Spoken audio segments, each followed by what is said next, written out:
बाबा हाँ जी बाबा, मेरा बात था तो सनातन धर्म सनातन के नाम पर तो होता है, इसीलिए बात था तो सनत कुमार के नाम पर क्यों नहीं हुआ? सनातन धर्म तो बहुत प्राचीन हुआ, लेकिन सनत कुमार बोला ना, सनत कुमार तो बड़ा भाई था राम, लेकिन सनातन के नाम पर क्यों हुआ? इसीलिए सनातन धर्म तो प्रतिष्ठित हुआ, लेकिन सनत कुमार वो तो बड़ा भाई, उसको प्रतिष्ठित हुआ। सनातन धर्म सनातन जो है राम सनातन वो सनातन के ऊपर उसके साथ लिंक है सनातन धर्म। यही मेरा बात है, लेकिन सनत को तो बराबर ठहरा, ज्ञान में ठहरा, ऐसा ही तो मूवी में सुना है। लेकिन सनातन कौन है? राम लक्ष्मण भरत शत्रुघ्न, इसमें सनातन कौन है? एक श्लोक में राम लक्ष्मण भरत शत्रुघ्न। बाबा इन्होंने बोलते हैं सनातन धर्म जो है सनातन सनत कुमार चार भाई है, तो सनातन का नाम पर तो सनातन धर्म हुआ, इन्होंने सोचा। जैसे भरत का बच्चा भारत, विष्णु का बच्चा वैष्णव, ब्रह्मा का बच्चा ब्राह्मण, एक मात्रा बढ़ जाती है।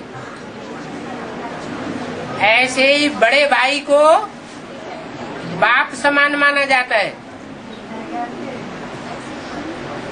ब्रह्मा के जो 4 पुत्र थे, उनमें जो ज्ञान में बड़ा था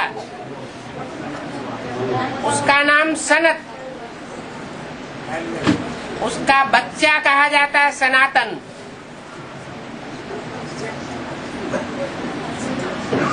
तो वो बच्चा तो सहयोगी हुआ या स्थापन करने वाला हुआ? सहयोगी है। भरत ने विरोध नहीं किया था, इसलिए सनत से जो पैदा हुए वो सनातन कहे गए, ब्रह्मा से जो पैदा हुए ब्राह्मण कहे गए। फॉलोअर के अर्थ में और बच्चे के अर्थ में एक मात्रा बढ़ जाती है। जैसे जिनके बच्चे या जिनके फॉलोअर्स जैन कहे गए, ऐसे ही सनत के बच्चे सनातन कहे गए, सनातन धर्म वाले कहे गए। और जब हम एडवांस कोर्स किए तब हमको बताया गया कि सीरी का चित्र रामवाली सोल का पूरा 84 जन्म का बायोग्राफी है। तो हर एक जो सीरीज वाइज जो चित्रण है छोटा छोटा, वो भी सब चित्र रामवाली सोल का ही लागू होता है। सीढ़ी के चित्र में खास भारतवासियों की कहानी है, सभी चित्रों के बारे में नहीं बताया। 18 है कि भारत के उपमहाद्वीप है, इसलिए तो बाबा मेरा प्रश्न ये है, जो एक जो चित्र है ना, एक ब्रह्मा कुमार के हाथ में एक चाकू दिखाया गया और एक ब्रह्मा कुमारी उसके पैर के सामने लेटा पड़ा हुआ है और बोल रहा है शिव बाबा बचाओ, तो क्या वो राम बाप है? वो जो चित्र है जो दिखाया गया, क्या वो राम बाप के लिए लागू होता है? ऐसा है, राम वाली आत्मा तो सारी सृष्टि का बाप है। जो बड़े से बड़े पापी हैं उनका भी बाप है, और बड़े से बड़े पुण्यात्मा हैं उनका भी बाप है। दुनिया के सबसे बड़े से बड़े पापी सतयुग के आदि में होंगे, त्रेता के आदि में होंगे, द्वापर के आदि में होंगे या कलयुग के आदि में होंगे? कलयुग के आदि में होंगे बड़े से बड़े पापी। कलयुग के आदि में होंगे या कलयुग के अंत में होंगे? कलयुग के अंत में होंगे। कलयुग के अंत में भी जब भगवान बाप इस सृष्टि पर आ जाते हैं तो अति शुरू होती है। जब तक अति न हो तब तक अंत नहीं होता। तो बोला है व्यक्तवाणी में, तुम बच्चे इतने पापी नहीं हो, तुम बच्चों में इतनी ताकत नहीं है जो पाप में पाप बढ़ाने का रहम कर सको, इसलिए बाप आए हुए हैं। पाप में पाप बढ़ाने का रहम करने के लिए आए हुए हैं। वो कब करते हैं पाप? कलयुग के आदि में करते हैं, कलयुग के मध्य में करते हैं, या कलयुग के अंत में करते हैं? अंत में। जब सब बड़े से बड़े पापी अपना करिश्मा करके हार जाते हैं, तब अंत में बाप उन पापियों का भी बाप बन करके प्रत्यक्ष होता है और अति करता है, और राम सो रावण बन जाता है। नहीं तो इन रावण संप्रदाय का विनाश कैसे होगा? लोहे से लोहा काटा जाता है, विष से विष मारा जाता है। इतने बड़े आसुरी संप्रदाय जो सारे संसार में फैले हुए हैं। अभी भी बोला मुरली में, जो प्रेरणा करने वाला है, प्रेरक है, और जो प्रेरणा से प्रभावित होकर कर्म करने वाला है, दोनों का पाप बनता है या एक का पाप बनता है? दोनों का पाप बनता है। तो एटम बम फाड़ने वालों का भी पाप बनता है, लेकिन उनको एटम बम फाड़ने के लिए प्रेरणा कौन देता है? जो प्रेरणा देने वाला है वो उनकी बुद्धि को घुमाने वाला है।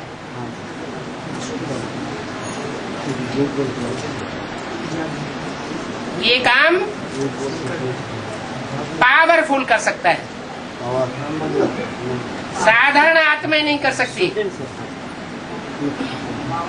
साधारण आत्माएं जिन्होंने एटम बम बनाए हैं, वो तो आज भी अपनी बनी हुई रचना को प्रयोग करने में डर रहे हैं कि हम प्रयोग करेंगे तो हम भी खलास हो जाएंगे।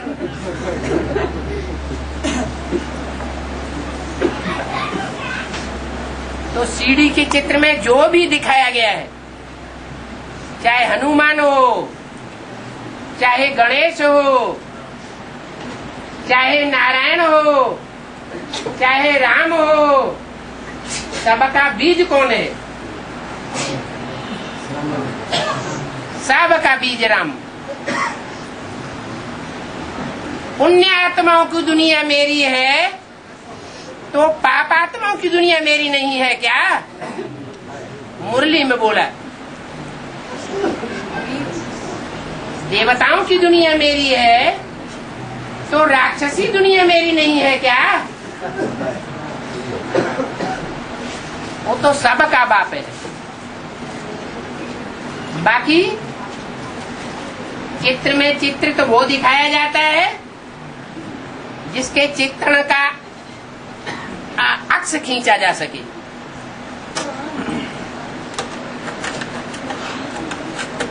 अक्ष उनका खींचा जाता है जो पकड़ में आ जाते हैं। मुरली में बोला है, बड़ा बंदर कभी पकड़ में नहीं आता।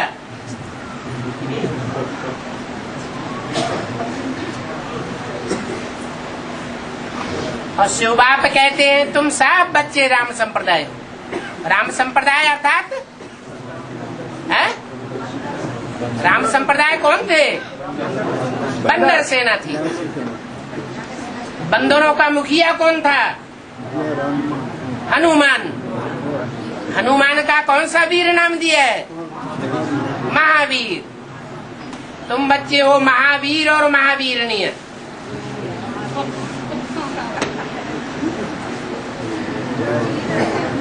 तो चित्र दिखा दिया है किसी और का, जो अचकन पहने हुए है, चूड़ीदार पैजामा पहने हुए है, सफेद पोश है, टोपीदार है। बाप तो ऐसे स्थूल कपड़े कभी पहनता नहीं। जो पकड़ में आ गया उसका चित्र बना दिया। बाकी उसका भी बीज कौन है? बीज बाप है। यज्ञ के आदि में भी जो विनाश हुआ था, विनाश काहे से होता है और स्थापना काहे से होती है?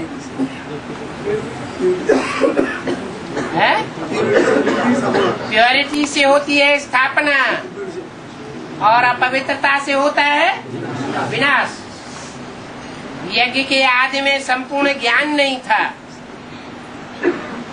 जब ज्ञान के ऊपर निश्चय हट जाता है तो मनुष्य विकारी बन पड़ता है, विकारों में गोर दिखाने लग पड़ता है। और जब ज्ञान के ऊपर निश्चय बैठता है तो कोई भी मनुष्य निर्विकारी बनने लग पड़ता है। यज्ञ के आदि में भी पूरा ज्ञान नहीं था, इसलिए टूट पड़े।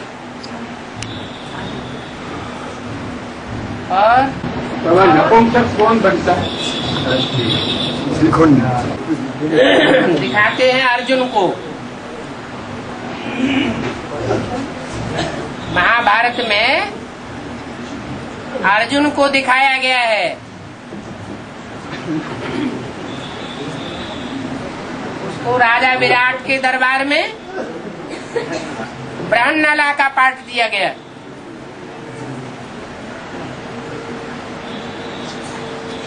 वास्तव में वो नपुंसक था।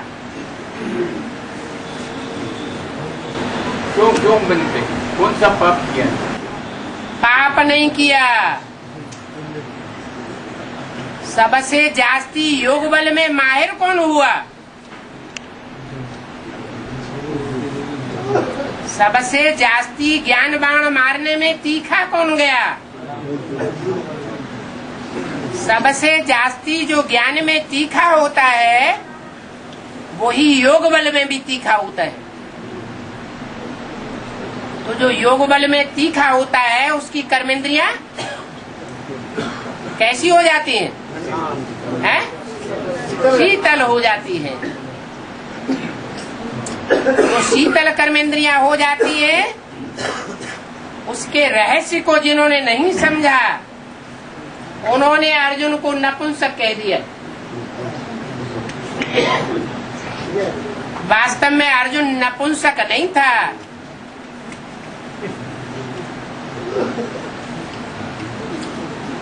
प्रवृत्ति मार्ग का राजयोग सीखने वाला बड़ा विद्यार्थी था।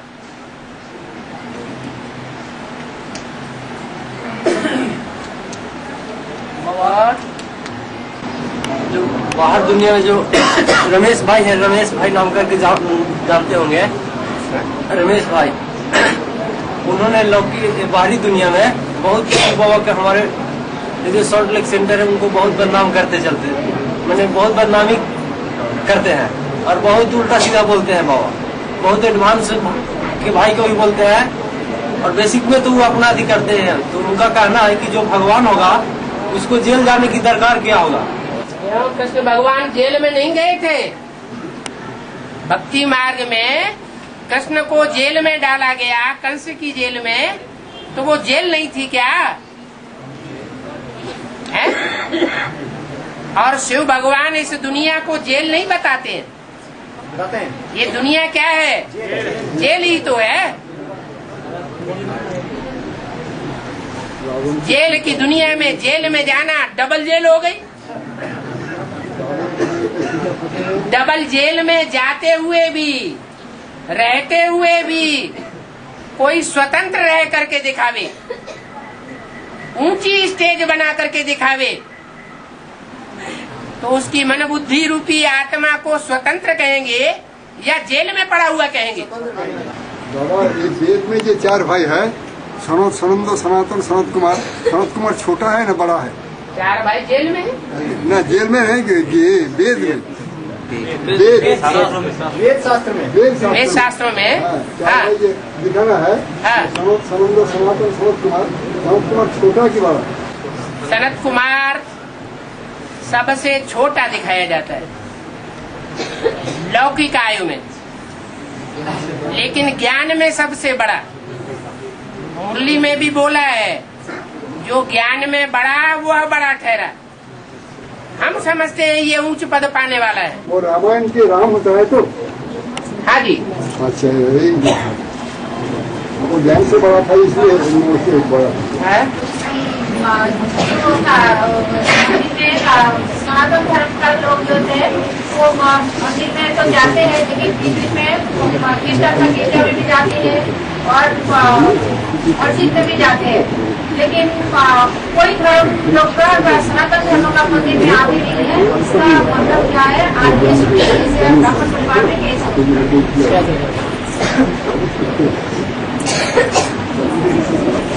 सनातन धर्म के जो लोग होते हैं वो सब कर्मकांड में जाते हैं, मस्जिद में भी जाते हैं और गिरजाघर में भी जाते हैं। सनातन धर्म लोग जाते, लेकिन सनातन धर्म का मस्जिद में कोई लोग नहीं आते। यह शूटिंग यहाँ भी कैसे होती है? यहाँ भी ऐसे ही होती है। जो सनातन धर्म के हैं, माना देवी देवता सनातन धर्म के हैं, उनमें कुछ आत्मा ऐसी हैं जो कभी कन्वर्ट नहीं हुई। जो कभी कन्वर्ट नहीं होती है वो है असल सूर्यवंशी। और बाकी जो चंद्रवंशी है, इस्लाम वंशी है, बौद्धी वंशी है, क्रिश्चियन वंशी है, उनमें चंद्रवंशी प्रभावित होते हैं। प्रभावित होने वाले को भी प्रजा कहा जाता है। और इस्लामी, बौद्धि, क्रिश्चियन जो बनते हैं, द्वापर युग से कन्वर्ट होते हैं, वो सब कच्चे ब्राह्मण हैं। तो मोस्टली ब्राह्मण अर्थात हिंदू कहे जाने वाले वो सब कन्वर्ट होते हैं। छोटा सा वर्ग है जो कन्वर्ट नहीं होता कभी, लेकिन आखिरी जन्म में जाकर के वो भी नीचे गिर जाता है। जैसे बाप विदेशी बन जाता है, वैसे बाप के सदाकाल के अनुयायी अष्टदेव भी विदेशी बन जाते हैं। लेकिन उसकी शूटिंग यहाँ होती है। जो भी बीज रूप आत्माएं हैं वो सब आगे पीछे दूसरे धर्म का लबादा ओढ़ लेती है।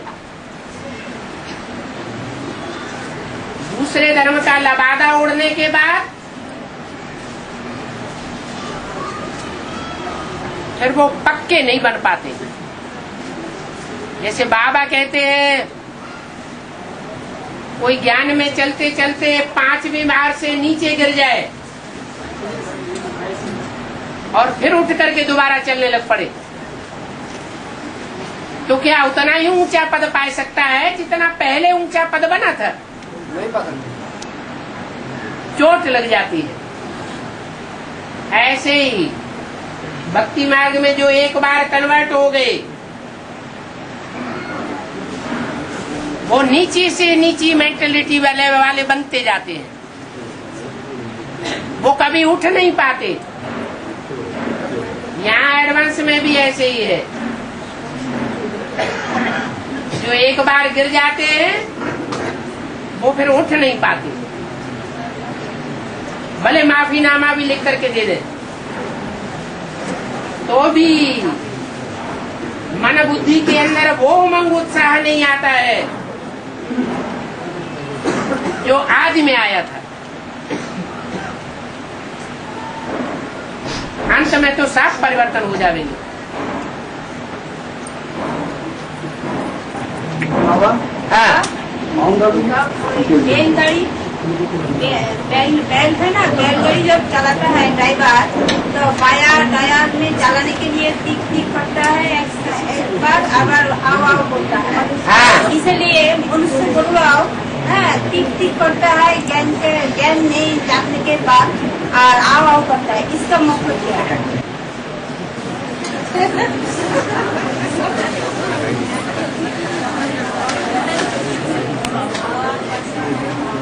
क्या कहा है?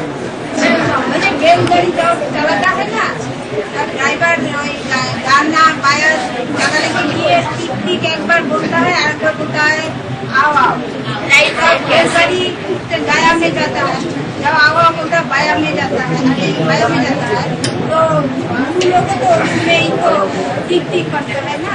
और ब्राह्मणों की दुनिया में टिक टिक करने वाले और आ करने वाले नहीं है।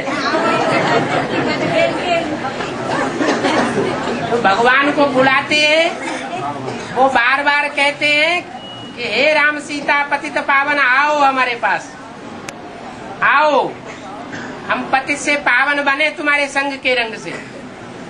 लेकिन जिनकी बुद्धि में पूरा निश्चय नहीं बैठता या दूसरे धर्म के छिलके वाले हैं,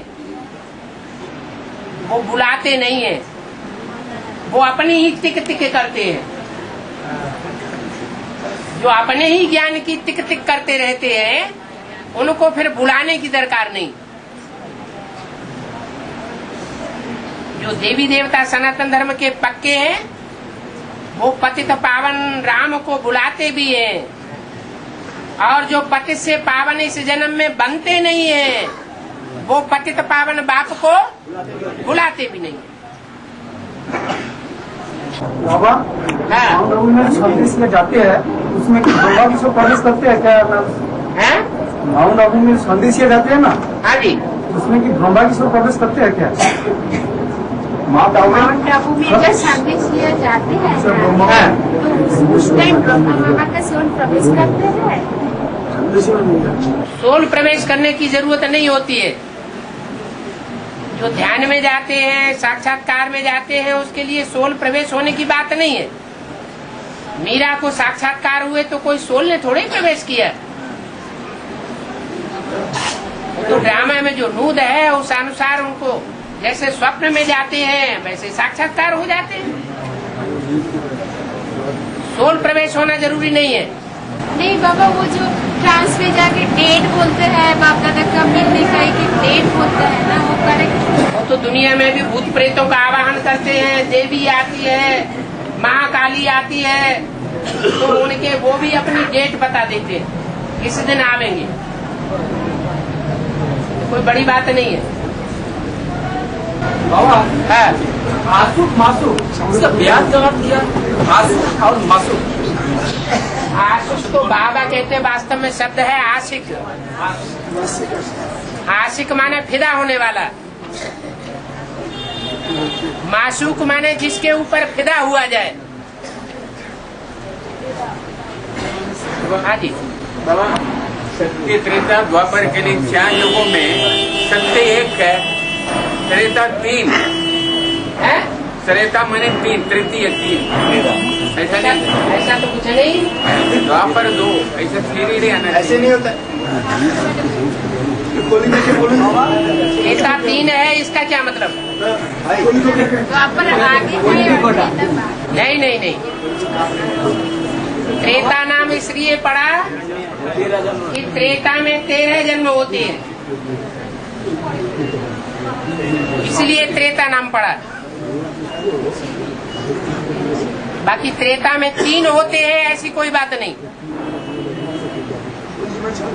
और बाबा जब विनाश बर्फा होगा तो आपस में 9 ग्रह है ना, आपस में टकराएंगे, इसका मतलब क्या है? इसका मतलब ये है 9 धर्म वाले जो अलग अलग मतांतर के हैं, जिन्होंने अपने अपने धर्म पिता को भगवान का रूप दे दिया है साकार में, वो सब अपनी हठ पर अड़ जावेंगे और अपने फॉलोअर्स को भड़कावेंगे। जैसे तथाकथित ब्राह्मण अड़ पर अड़े हुए हैं कि ब्रह्मा ही गीता का साकार भगवान है और दुनिया में कोई साकार भगवान नहीं होता। ऐसे ही सब धर्म वाले अपने अपने धर्म पिता को आगे रखना चाहेंगे और सच्चा ज्ञान जो निकलता है वो पब्लिक के सामने ये साबित कर देता है ये सब मनुष्य गुरु धर्म पिताएं झूठे और एक ट्रुथ गॉड फादर सच्चा। तो लड़ाई होगी। बाबा अभी 9 ग्रह है ना, हाँ 9 ग्रह के अंदर बोलता है एक ग्रह अभी गुप्त हो गया, वो जो प्लूटो। वो इसका मतलब। तो एक पहले भी नहीं होगा, बाद में प्रत्यक्ष हुआ होगा। कभी प्रत्यक्ष होता है, कभी गुम होता है, ज्यादा वैल्यूबल नहीं है। हाँ। अच्छा बाबा, मुसलमान लोग बोलते हैं कि तुम्हारा शंकर को मक्का मदीना में पकड़ कर रखा है, रखे है, इसका मतलब क्या है? उन्होंने पकड़ कर रखा है, इसका मतलब? मक्का मदीना में पकड़ के नहीं रखा है, जो उसके फॉलोअर्स हैं, जगत पिता को मानने वाले पक्के, उनकी मन बुद्धि को माया ने भ्रमित करके रखा है। कभी निश्चय बुद्धि बनते हैं, कभी अनिश्चय बुद्धि बनते हैं। पक्का निश्चय बुद्धि किसी को माया रावण बनने नहीं देता। बच्चे कहते हैं भगवान बाप आया हुआ है, माया वायलोरा डाल देती है। नहीं, कोई भगवान नहीं आया हुआ, शैतान आया हुआ है। तो शंकर को पकड़ के नहीं रखा है। शंकर की जो मत है, उस मत को मुट्ठी में करके रखा है। वो मत को विस्तार में आने नहीं देती। वो मत जो सच्चाई की मत है, उसको संसार में विस्तार में नहीं आने देती। समुद्र मंथन का टाइम देखा है कि एक तरफ असुर लोग मुंह में पकड़ा हुआ और एक तरफ देवता लोग पीछे पकड़ा हुआ। हाँ जी, इसका मतलब पीछे पकड़ा हुआ देवताओं ने सागर मंथन में दिखाया गया है। चित्र में चरित्र की यादगार दिखाई गई है कि वासुक सांप है, और उस सर्प की पूंछ को देवताओं ने पकड़ा हुआ है और आसुरों ने मुंह पकड़ा हुआ है। जो देवताएं हैं वो पूंछ पकड़ के फॉलो करते हैं, वो भगवान का मुंह नहीं पकड़ते।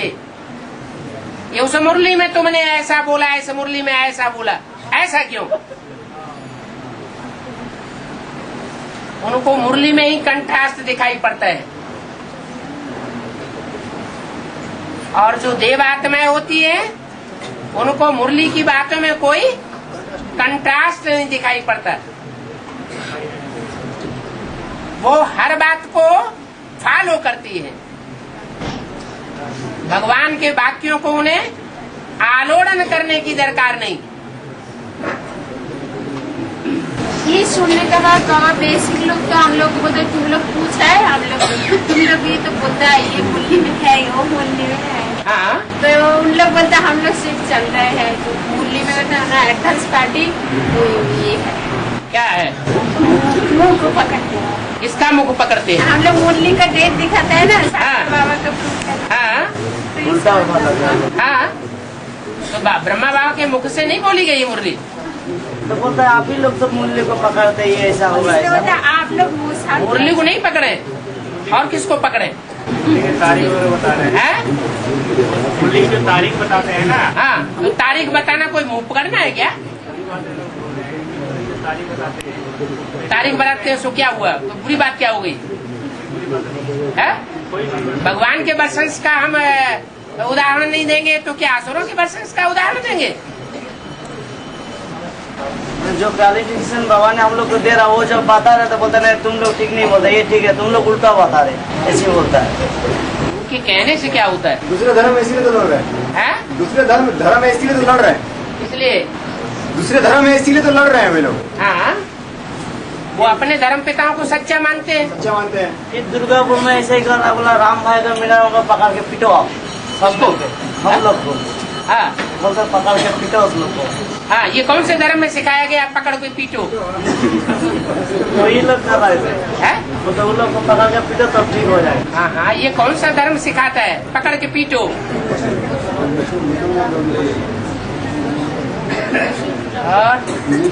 और अमृत वेले के योग में फ्रीजिंग स्टेज होता नहीं, जितना भी कोशिश करने से एक स्थिति कब होगा एक रस स्थिति तब होगी जब एक रस पुरुषार्थ करेंगे। आज उठते हैं 3 बजे, उमंग उत्साह कल मुरली सुन करके बढ़ गया और कल फिर डाउन हो गया। जो पूर्व जन्म के 63 जन्मों के पाप कर्म हैं, कभी अच्छे कर्म किए हैं, कभी बुरे कर्म किए हैं। पाप कर्म उदय होते हैं तो पुरुषार्थ डल हो जाता है। पुण्य कर्म जब ड्रामा की रील में उदय होते हैं तो पुरुषार्थ अच्छा हो जाता है। तो ये 63 जन्मों के पाप कर्मों का हिसाब किताब पूरा हो रहा है। जब ये हिसाब किताब पूरा होगा, कोई तीखा पुरुषार्थी है, कोई डल पुरुषार्थी है, तो जो तीव्र पुरुषार्थी है उसके पाप कर्मों का हिसाब किताब जल्दी पूरा हो जाएगा।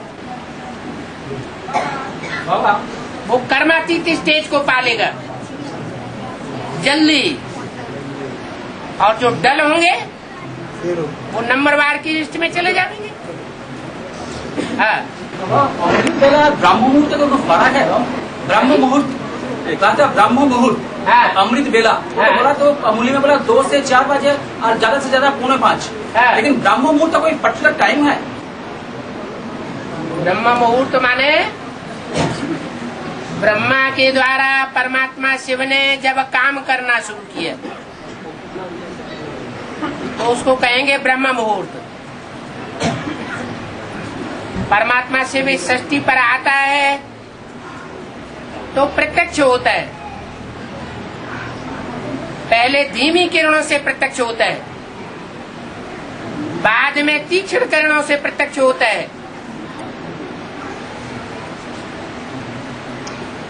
जो विदेशी लोग हैं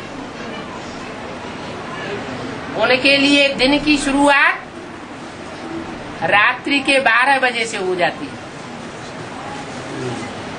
भारतवासी दिन की शुरुआत तब मानते हैं जब सूर्य उदय हो जाता है।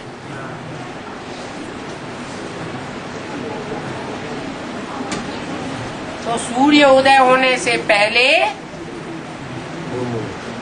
और विदेशियों के सूर्य उदय होने के समय से लेकर ये बीच का टाइम सारा अमृत बेला है। चाहे तो कोई 12:30 से लेकर के 4:45 बजे तक पुरुषार्थ कर सकता है। इतना भी मार्जिन है।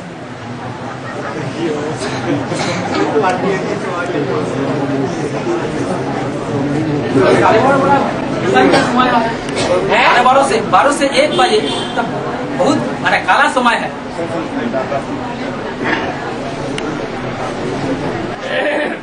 बस 2 बजे अमृत वाला करने के बाद दिनेश कहा जाता है।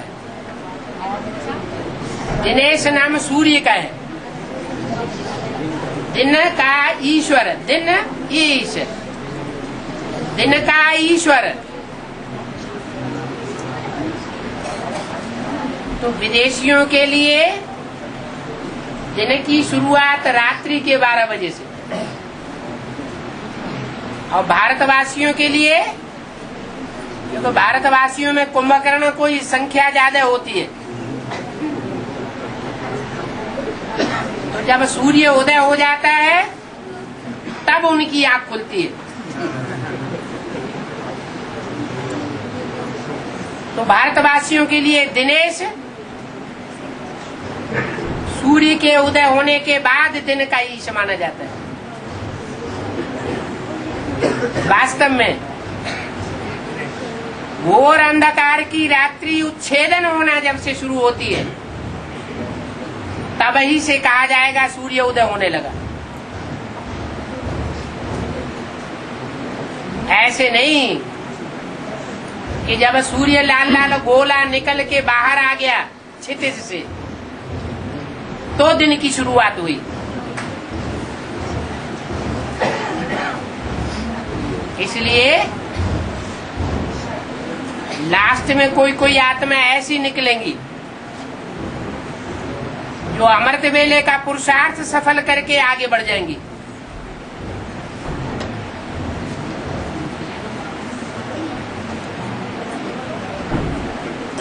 बाबा हाँ, बेसिक वाले बोलते हैं कि शंकर पार्टी ऐसा जड़ी सुंघाता है जो फिर वहाँ से आने नहीं देता है। शंकर पार्टी में मत जाओ, हाँ, ऐसे बेसिक वाले बोलते हैं। हाँ जी, शंकर पार्टी में मत जाओ, वहाँ जड़ी सुंघाता है। हाँ जी, हाँ जी, ऐसा जड़ी सुंघाता है फिर वहाँ से आने का शुरू करेंगे। हाँ। पूछना क्या है फिर? क्या है? आप क्या पूछना चाहते हैं? दूसरा ये है कि हम जड़ी जो सुहाने का जो बोलता है इसका मतलब ऐसा क्यों बोलता है? जोड़ी सुनाता है। जड़ी बूटी दवाई को कहा जाता है क्या? ये भी ज्ञान की दवाइयाँ हैं। जो अच्छी अच्छी ज्ञान की दवाइयाँ हैं वो पहाड़ों पे मिलती है। जड़ी बूटियाँ कहाँ से आती है? पहाड़ों से आती है। तो ऊंची स्टेज जिनकी बनती है उनके पास अच्छी अच्छी जड़ी बूटियाँ, जड़ी बूटियाँ सुंघा करके जिन आत्माओं का उद्धार करते हैं उनको कोई तोड़ नहीं सकता। दुनिया वाले कहते थे और बात सच्ची भी है कि जो एक बार ब्रह्मा कुमार बन जाता है वो फिर वापस कभी वापस नहीं आता अपने संप्रदाय में। ऐसे ही उन ब्रह्मा कुमार कुमारियों का भी कोई गुरु निकलता है। उनके लिए ब्रह्मा कुमारियां कहती है कि जो एक बार शंकर पार्टी में चला जाता है उसको कोई वापस नहीं ला सकता। बात तो ठीक है। हाँ, जो जुगों के आदि में देखा है। हाँ जी, हाँ जी। माँ सुधर जाए तो सब ब्राह्मण परिवार सुधर जाए। माँ सुधर जाए तो सब ब्राह्मण परिवार सुधर जाए। अच्छा बोली माँ सुधर जाए तो सारा ब्राह्मण परिवार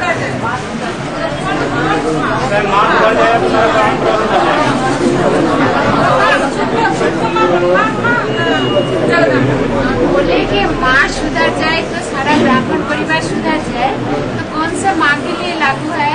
ब्रह्मा बाबा या जनता? बोला हुआ है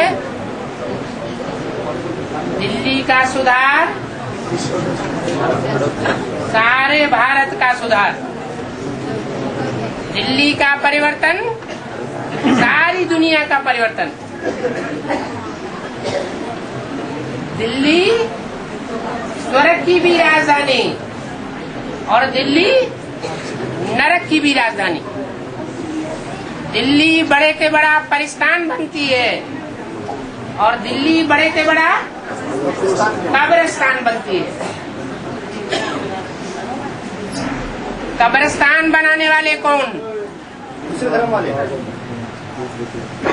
और परिस्थान बनाने वाला कौन?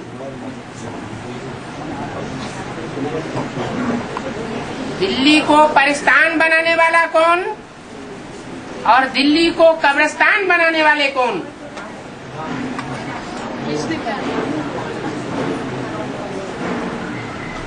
कृष्ण की गीता से दुनिया नरक बन जाती है और शिव की गीता से दुनिया स्वर्ग बन जाती है।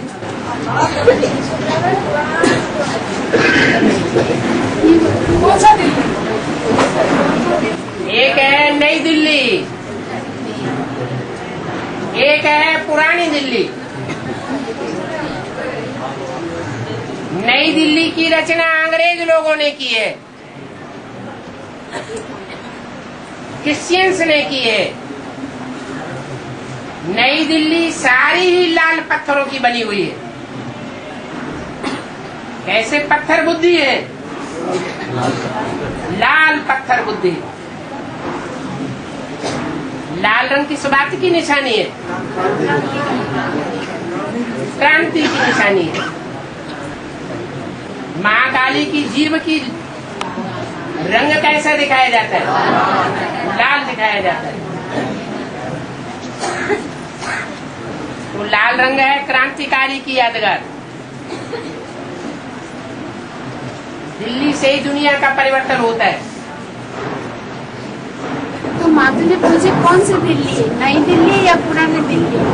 पुरानी दिल्ली अलग और नई दिल्ली अलग। एडवांस पार्टी का फाउंडेशन पुरानी दिल्ली से पड़ता है या नई दिल्ली से पड़ता है? पहले पुरानी दिल्ली होती है या नई दिल्ली होती है? एडवांस पार्टी में भी फाउंडेशन पहले पुरानी दिल्ली से पड़ता है, चांदनी चौक से। क्या पुरानी दिल्ली का बड़ा मार्केट है, उसका नाम है दरियागंज। काहे का गंध? गंध का दरियाव। दरियाव माने सागर। वहां से जन्म होता है पुरानी दिल्ली का। और नई दिल्ली का बड़ा गढ़ कहाँ बनता है? पहाड़गंज।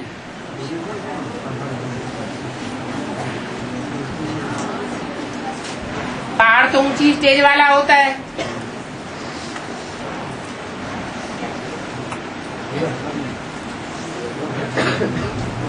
नई दिल्ली अंग्रेजों के द्वारा बनाई हुई है 10 साल के अंदर।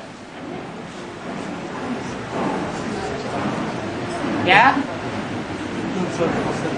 सिर्फ 10 साल के अंदर अंग्रेजों के द्वारा नई दिल्ली बनाई गई, क्रिश्चियंस के द्वारा। और क्रिश्चियंस की राशि किससे मिलाई जाती है? कृष्ण से मिलाई जाती है।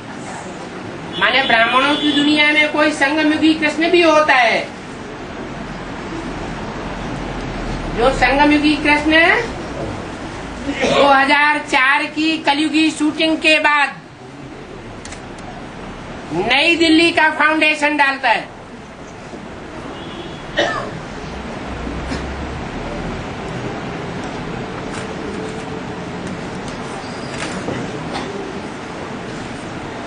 जिसके लिए अव्यक्त बाप दादा ने बोला है। बाप दादा ने तुम बच्चों को नई दुनिया की सौगात दी है। उस नई दुनिया में आना जाना करते हो ना।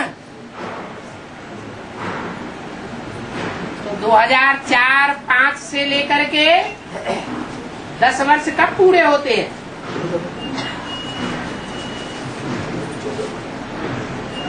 2015 में। ये 2015 के अंदर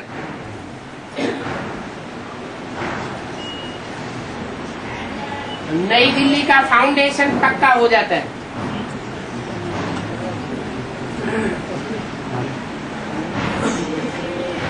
वो नई दिल्ली बनती है लाल पत्थरों की।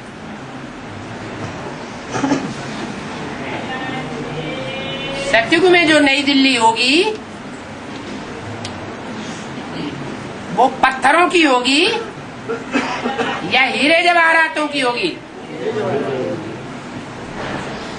हीरे जवाहरात जैसी आत्माओं का संगठन तैयार होगा।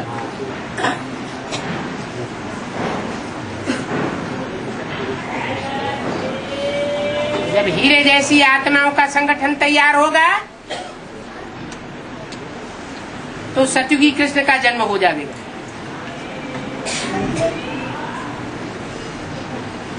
आज की दुनिया के जो बड़े बड़े राज्य अधिकारी हैं वो भी चाहते हैं दिल्ली स्वर्ग बन जाए। इसलिए बड़े बड़े प्लानिंग बनाते रहते हैं। दुनिया के भारत के जो भी महानगर हैं उन महानगरों में उस प्लानिंग को फॉलो करते रहते हैं। लेकिन ज्यादा पैसा कहाँ लगाया जाता है? दिल्ली में लगाया जाता है या और दूसरे महानगरों में लगाया जाता है? दिल्ली में लगाया जाता है। लेकिन उन्हें पता नहीं है कि दिल्ली कब्रिस्तान बनने वाली है। पहले कब्रिस्तान और बाद में परिस्तान बनती है। वो दिल्ली है चैतन्य,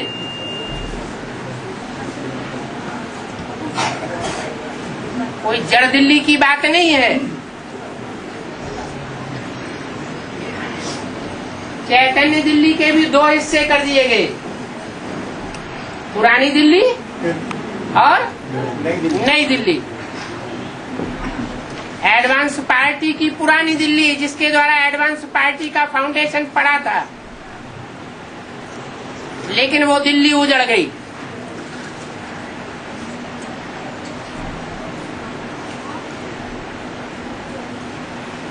जहां मेहरौली में पृथ्वीराज चौहान का राज्य था,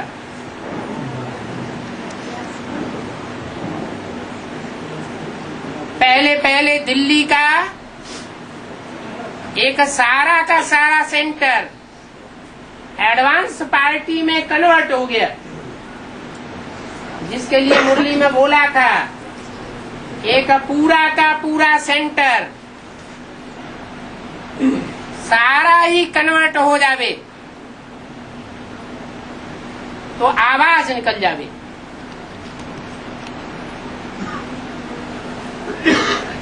तो आवाज निकला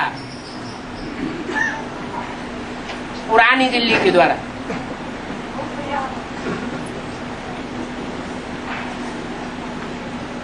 लेकिन पुरानी दिल्ली बाद में मुसलमानों के द्वारा उजाड़ दी गई। मुसलमानों और क्रिश्चियंस ने तहस नहस कर दी।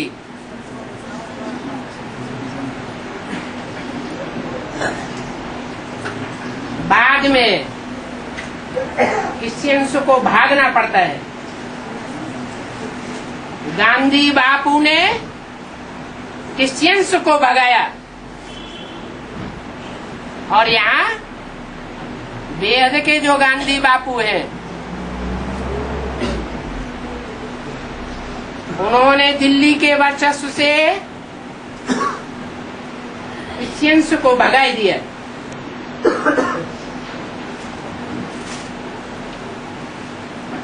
और संगमयुगी कृष्ण को थमा दिया।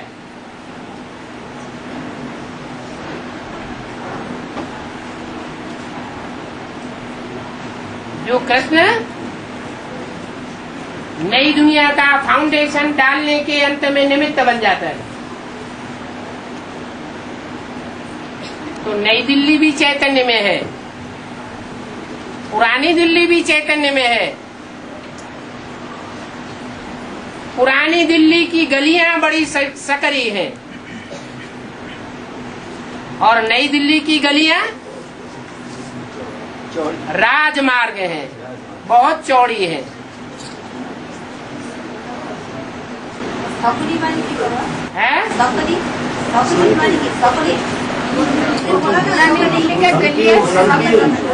सकरी माने और नई दिल्ली के चौड़े चौड़े हैं रास्ते। चौड़े रास्तों का मतलब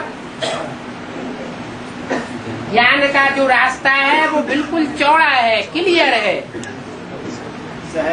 और पुरानी दिल्ली के जो रास्ते हैं वो सकरे हैं, माना क्लियर नहीं है, छोटी छोटी गलियां हैं, ज्ञान विस्तार को पाया हुआ नहीं है। तो अभी क्या कहना है? अभी ये कहना है कि दिल्ली चाहे पुरानी हो और चाहे नई हो, दिल्ली का जब तक सुधार नहीं हुआ है तब तक सारी दुनिया का सुधार नहीं हो सकता। और दिल्ली को विदेशियों ने ही गिराया है। विदेशी धर्म पिताओं के जो फॉलोअर्स हुए, उन्होंने दिल्ली को कब्रिस्तान बनाया और बाप आकर के दिल्ली को परिस्तान बनाते। बाबा उन लोग अभी तो जिद करके नहीं आ जिद करके नहीं आ रहे तो हम लोग बैठ जाएंगे थे। कौन नहीं आ रहे? पुरानी दिल्ली नहीं पुरानी दिल्ली नई दिल्ली। तो कब्रिस्तान कैसे? बुद्धि से कब्रिस्तान बनती है या स्थूल में बनती है? बुद्धि से कब्रिस्तान बन जाती है। बनाता कौन है? उनको पढ़ाता कौन है? उनको बरगलाता कौन है? वो दिल्ली जो है वो किससे प्रभावित है? विदेशियों की सभ्यता से प्रभावित है या स्वदेशियों की सभ्यता से प्रभावित है? विदेशियों की सभ्यता से प्रभावित है। तो अभी हम लोग क्या करेंगे? हम लोग जो करते हैं वो ही करें। बाबा गीता पाठशाला के लिए ऐसा कोई निर्देश भी है? जो फैमिली को अंदर 2 आदमी है 3 आदमी है, वो आदमी को घर में कोई गीता पाठशाला नहीं हुआ, ऐसा कोई निर्देश है? कोई एक गीता पाठशाला में हाँ जी 2 आदमी व 3 आदमी है, हाँ जी, तो गीता पाठशाला नहीं होगा, इससे ज्यादा चाहिए क्या? गीता पाठशाला तब ही कही जाए जहाँ गीता का ज्ञान सुनाने वाला गीतापति भगवान आता है, पढ़ाई पढ़ाने के लिए आता है, तभी तो गीता पाठशाला है। अगर पढ़ाई पढ़ाने के लिए कभी आया ही नहीं तो गीता पाठशाला तो नहीं है। और गीता पाठशाला पक्की होने से बाद में भक्ति मार्ग में उसका गायन हुआ है गीता मंदिर के रूप में। गांव गांव में शहर शहर में गीता मंदिर बने हुए हैं, ब्रह्मा कुमारी विद्यालय नहीं बने हुए। तो जो गीता मंदिर है जहाँ गीता ज्ञान दिया जाता है, वहाँ कम से कम संख्या 5 तो होनी चाहिए पांडवों की। 2 पति पत्नी, 1-2 बाल बच्चा, 3-4 तो यही हो गए। कम से कम आस पड़ोस का 1-2 तो निकले जो रेगुलर स्टूडेंट के रूप में हो। अगर एक भी नहीं आता है बाहर से तो उसको संगठन कैसे कहें, गीता पाठशाला कैसे कहें? तो बाबा इससे पता चलता है एटलीस्ट बाहर से 1 आना चाहिए, 1-2 तो आना चाहिए, 1-2 आना चाहिए बाहर से। हाँ जी।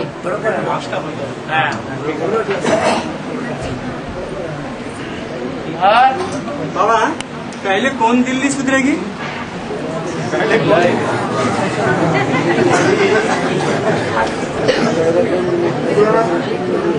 पहले गीता माता सुधरेगी या कोई और आत्मा सुधरेगी? है गीता माता सुधरेगी। जिसे गीता माता को पोल्यूट किया है वो गीता माता सुधरे। गीताएं भी 2 हो गई। एक है मनुष्यों की छाप, जिसके दिल पर कृष्ण की छाप पड़ी हुई है। कृष्ण ही गीता का भगवान है। ब्रह्मा कुमारियों के दिल पर क्या छाप पड़ी हुई है? कृष्ण ही गीता का भगवान है। ब्रह्मा कुमारियां चंद्रवंशी हुई ना, किसके वंश की हुई? चंद्रवंशी, जो पक्की है, ब्रह्मा को फॉलो करने वाली है। वो तो बेसिक नॉलेज में है, जड़ों रूपी आधार मूर्त दुनिया में है। लेकिन उनके भी कोई बीज होंगे जो एडवांस पार्टी में होंगे।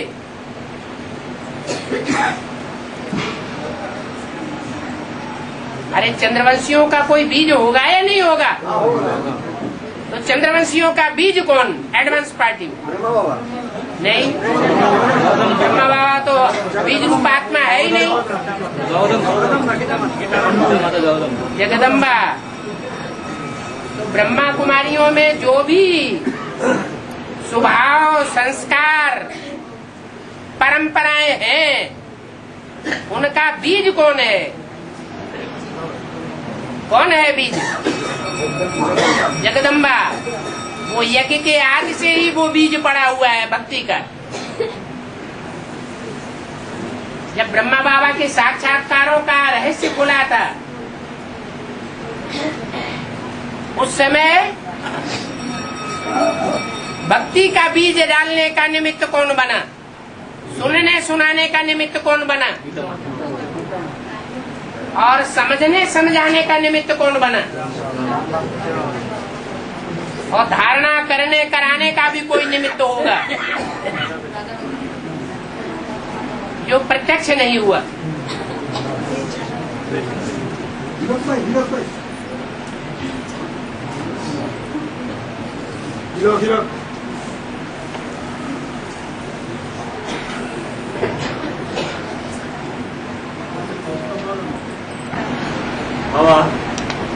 जुग्गों का आदि में जो देखा है, जो एक कंप्लीट होने दो, कंप्लीट तो नहीं होगा।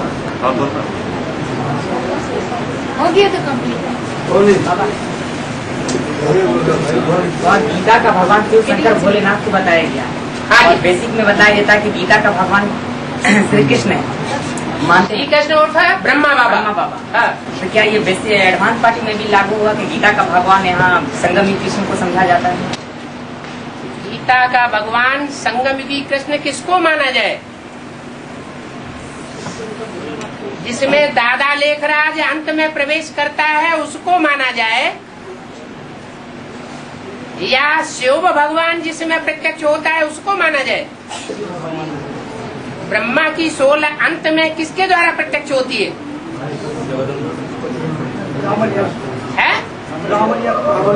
अंत में संपन्न बनने के बाद जगदम्बा के द्वारा प्रत्यक्ष होती है।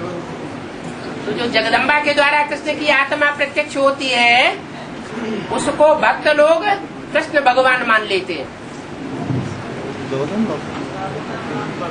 जो ब्राह्मणों की दुनिया के भक्त हैं, चंद्रवंशी, वो उसी को भगवान मानते हैं, उसी के डायरेक्शन पर चलते हैं। उनका एक ग्रुप अलग बन जाता है चंद्रवंशियों का। जैसे बेसिक नॉलेज की दुनिया में ब्रह्मा को भगवान मानने वालों का ग्रुप है, ऐसे ही एडवांस पार्टी की दुनिया में, जिसमें चंद्रमा प्रवेश करके पार्ट बजाता है। जब महाकाली बनती है तो उसके मस्तक पर भी चंद्रमा दिखाया जाता है, उसमें भी ब्रह्मा की सोल प्रवेश करती है। तो वो उसको कृष्ण भगवान समझ बैठते हैं। जैसे ब्रह्मा कुमारियां दादी गुलजार में जो पाठ चलता है उसको भगवान समझ करके बैठ गई, ऐसे ही यहाँ चंद्रवंशियों का ग्रुप निकलता है जो जगदम्बा को ही भगवान समझ करके बैठ जाते हैं। जय माता दी। कोई पिता को नहीं मानते हैं? पिता गायब हो जाता। हाँ जी। इसीलिए कृष्ण काली मानता है, कृष्ण काली आपने मिला दिया। कृष्ण काली, कृष्ण काली का मूर्ति देखा था। बाहर की दुनिया में ऐसे कृष्ण काली हाँ है क्या? कृष्ण की आत्मा का महाकाली बनती नहीं है क्या? कृष्ण की आत्मा जगदम्बा में प्रवेश करके महाकाली का पाठ बजाती नहीं है ना क्या? हाँ।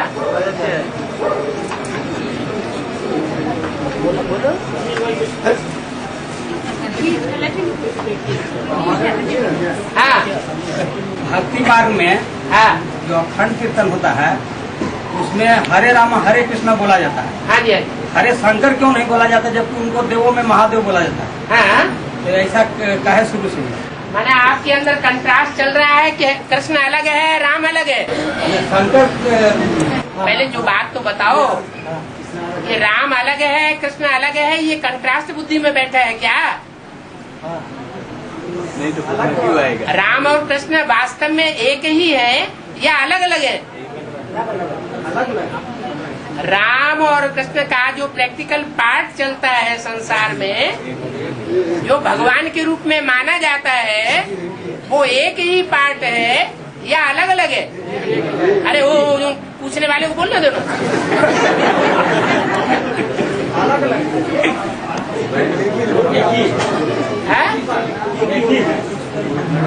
आपके आसपास वाले बोल देते हैं एक ही है तो आप एक ही बोलने लगते हैं। आपके आसपास वाले बोलते हैं अलग अलग है तो अलग अलग बोलने लग पड़ते हैं। आप क्या समझते हैं? हम तो अलग अलग राम और कृष्ण का जो भगवान के रूप में पार्ट है, वो एक ही व्यक्तित्व है, एक ही पर्सनालिटी है या अलग अलग है? तो अलग और राम को अलग है, वे अलग अलग मानते हैं। तो दुनिया वाले क्या मानते हैं ये बात छोड़ दीजिए। आप एडवांस नॉलेज ले लिया ना, आप एडवांस ज्ञान में आ गए ना।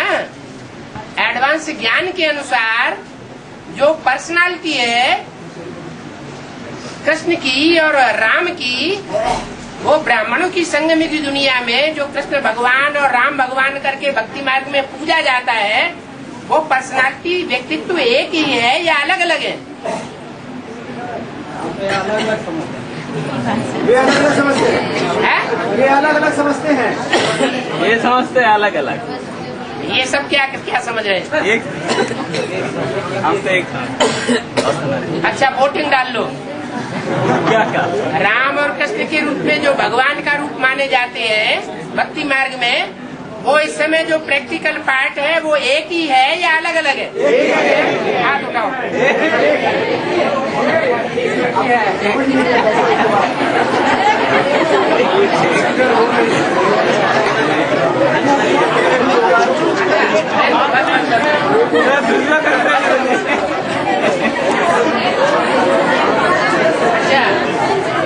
अच्छा अब ये समझते हैं कि राम भगवान का पार्ट भगवान के रूप में जो बजाया गया भक्ति मार्ग में, जिसे राम भगवान माना जाता है और जिसको कृष्ण भगवान माना जाता है, वो दोनों पार्ट बजाने वाले व्यक्तित्व दो अलग अलग हैं। वर्तमान संगम युग में दो अलग अलग पर्सनालिटी है। जो ऐसा समझते हैं वो हाथ उठाओ। उठाओ उठाओ।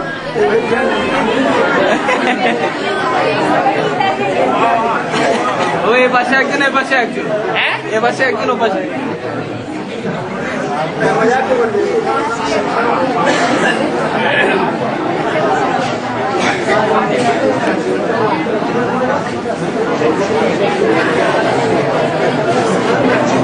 कोई ने तो ज्यादा हाथ उठे हुए देख करके हाथ उठा दिए। नहीं बाबा, वो तो 1969 के आगे अलग अलग था। 1969 के आगे अलग अलग था। 1969 के आगे पहले अलग अलग था। अलग अलग था, वो भगवान था ना, भगवान नहीं था। तो उसकी बात ही खत्म हो गई। हम तो वर्तमान समय में संगम युग में जो वास्तव में भगवान का पाठधारी है उसकी बात कर रहे हैं, जिसको अव्यक्त वाणी में आजकल कहा जा रहा है कंबाइंड अव्यक्त बाप दादा। बाप दादा है कंबाइंड। कंबाइंड माने एक ही शरीर में दो आत्माएं। एक संसार में बाप का पार्ट बजाता है और दूसरा संसार में पहले बच्चे का पार्ट बजाता है। दादा, दादा माना बड़ा भाई। तो कृष्ण की आत्मा पहले पत्ते के रूप में संसार में जन्म लेती है। माना जो भी मनुष्य मात्र है उनका दादा है और उनका बाप है राम बाप। वो दोनों ही आत्माएं वर्तमान संगम युग में कंबाइंड बाप दादा का पार्ट बजाती है। जो भी मनुष्य मात्र के दादा कैसे होंगे? वो 4.5 लाख के भी दादा हो सकते हैं। वो 4.5 लाख जो बीज रूप है, हाँ, उनके दादा उसको माना जा सकता है। जब संगम युग समाप्त होगा और सतयुग की पहली डायनेस्टी शुरू हो जाएगी, तो पहली डायनेस्टी में जो 9 लाख आत्माएं होंगी और उससे ऊपर बढ़ती जाएंगी, उस लिस्ट में वो आवेंगे या नहीं आवेंगे? वो अव्वल नंबर तक षष्ठी के पत्ते के रूप में जन्म लेंगे या नहीं लेंगे? लेंगे। इसलिए वो दादा हुआ सबका। लेकिन पैराडाइज में बाबा है वो तो होगा सत्ययुग में, जब पहले सत्ययुग शुरू हुआ। हाँ। लेकिन पैराडाइज जो होता है वैकुंठ में जो होता है, हाँ। वैकुंठ में वो तो 4.5 लाख का बाद आता है, वो तो 4.5 लाख का अंदर में नहीं आएगा। 4.5 लाख के बाद जो कंप्लीट सतयुग शुरू होता है वो ठीक है, लेकिन सत्ययुग तो सोने की चीज है। हाँ। वैकुंठ है, डायमंड है। हाँ। डायमंड में तो वो नहीं आता है। डायमंड में तो दादा लेखराज नहीं आता है। हाँ। साकार में नहीं आता है। इसी प्रकार तो 4.5 लाख का दादा कैसे होता? जो डायमंड युग होता है, संगम युग में जो वैकुंठ होता है, paradise wonder of the wonders, उसमें तो दादा नहीं बन सकता है। वो तो भक्ति मार्ग के मानने की चीज हुई। ना प्रैक्टिकल में भी तो होता है। प्रैक्टिकल में जो होता है वो वास्तव में शिव बाबा बताता है। अभी बता रहा है शिव बाबा। हाँ। 4.5 लाख बीज है बाप। 4.5 लाख बीज है। 4.5 लाख बीज है बाप के समान। हाँ, बाप के समान। बाप समान। लेकिन जो 500 करोड़ की दुनिया बनेगी, 700 करोड़ की जो भी दुनिया बनेगी, उसमें पहला पत्ता कौन? वो तो फर्स्ट प्रिंस। वो जो कृष्ण की आत्मा है। हाँ। वो फर्स्ट प्रिंस है।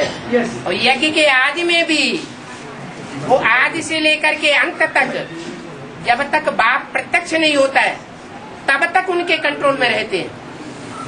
कौन कंट्रोल में रहते हैं? कंट्रोल में रहते हैं तो प्रजा हो गए कृष्ण की आत्मा ना। हाँ, कृष्ण की आत्मा के कंट्रोल में रहने वाले वो सब प्रजा हो गए, एक राम बाप को छोड़ करके। प्रजा होगा। राम बाप किसी से प्रभावित नहीं होता है, और बाकी जितने भी 4.5 लाख हैं वो सब प्रभावित हो जाते हैं। उस हिसाब से वो दादा बन जाता है। इसलिए वो दादागिरी दिखाने वाला दादा बन गया।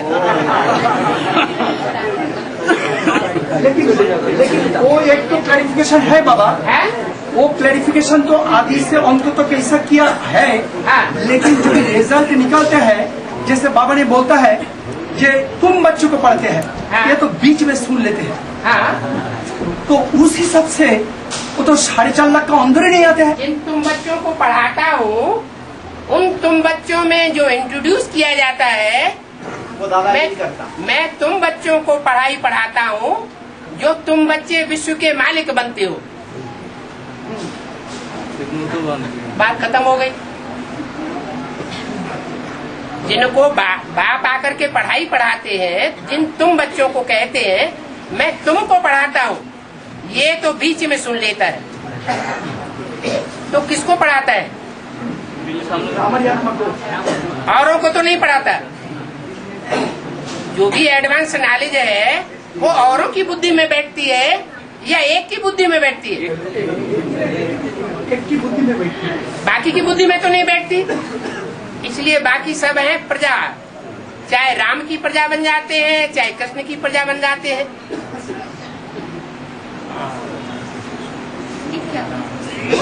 हाँ,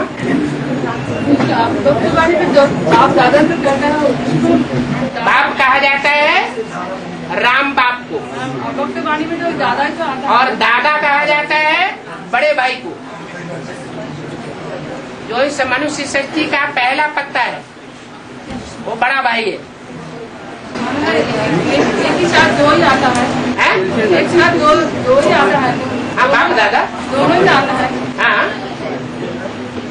बाप बाप है, दादा दादा है। बाबा इसीलिए बोलता है मैं राजा को राजा बनाने आता हूँ। राजाओं को राजा बना तो क्या बड़ी बात हो गई? इसका मतलब खोजा बन जाता है। मैं बैगर टू प्रिंस बनाने आता हूँ। इसका मतलब आता है खोजा बन जाता है, राजा को राजा बनाने आता हूँ। है? पूजा ही था कि सर जो बैगर है उसको प्रिंस बनाने आता हूँ।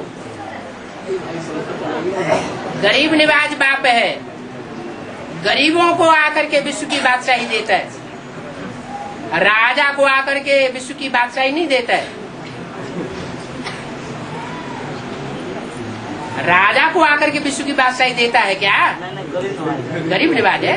ज्ञान की बात है। अगर ऐसा ही होता तो जो लखपति करोड़पति दादा लेखराज ब्रह्मा बाबा था उसको विश्व का बादशाह बना देता। उसको नहीं बनाया, उसके द्वारा सिर्फ काम निकाला, लेकिन विश्व की बादशाही उसको नहीं दी। जो गरीब हैं उनको आकर के विश्व का बादशाह बनाता हूँ।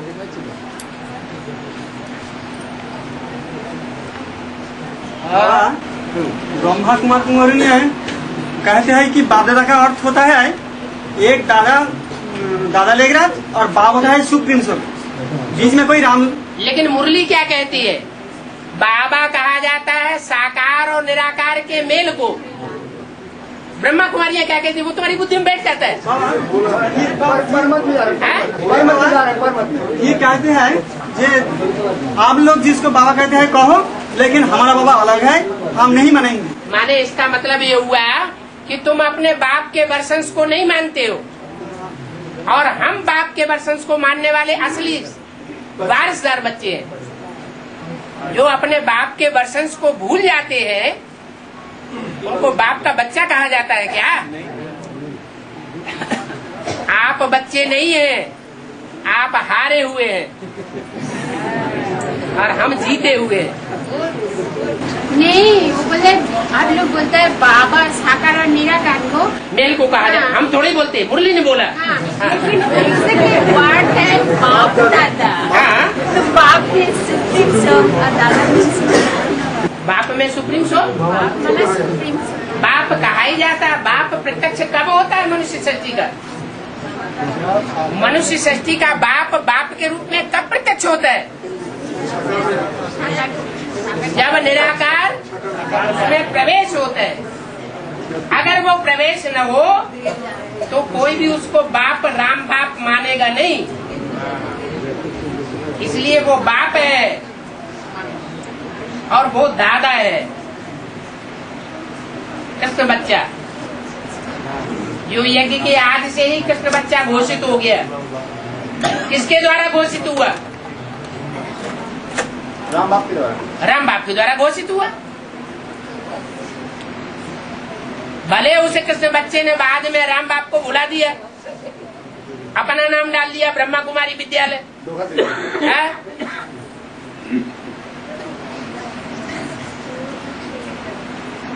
बाबा हाँ, एक वार्तालाप भी सुना है जो संकल्प में ब्रह्मा मतलब दादा लेखराज वो पढ़ते हैं, मुरली पढ़ते हैं, और शिव बाबा शिव सुप्रीम सोल वो एक्सप्रेशन करता है, राम याद में रहता है, बात करता है शिव सुप्रीम सोल एक्सप्रेशन। और ब्रह्मा बाबा दादा लेखराज जो चंद्रमा वो पढ़ते हैं। ऐसा मैं वार्तालाप में सुना है। वो आपने ठीक से सुना नहीं।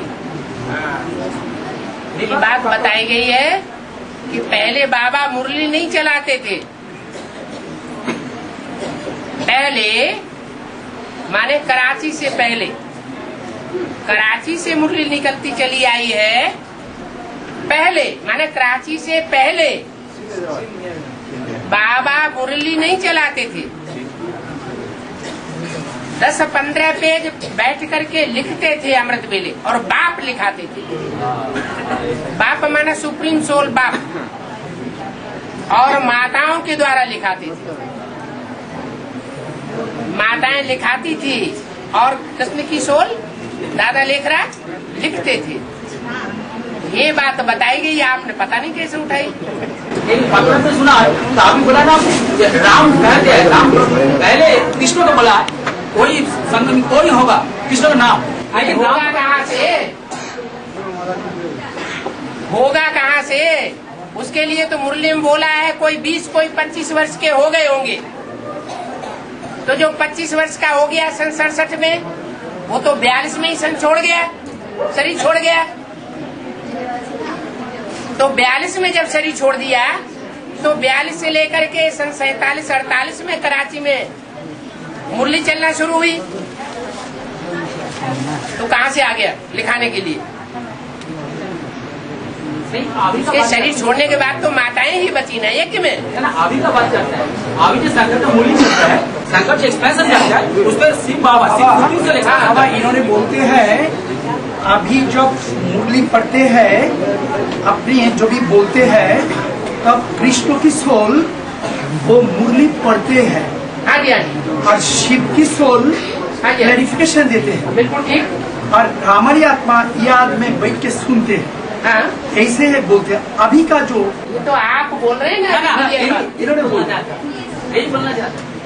चाहते हैं लेकिन बोल क्या रहे हैं ये तो नहीं समझ आ रहा। हाँ, चलो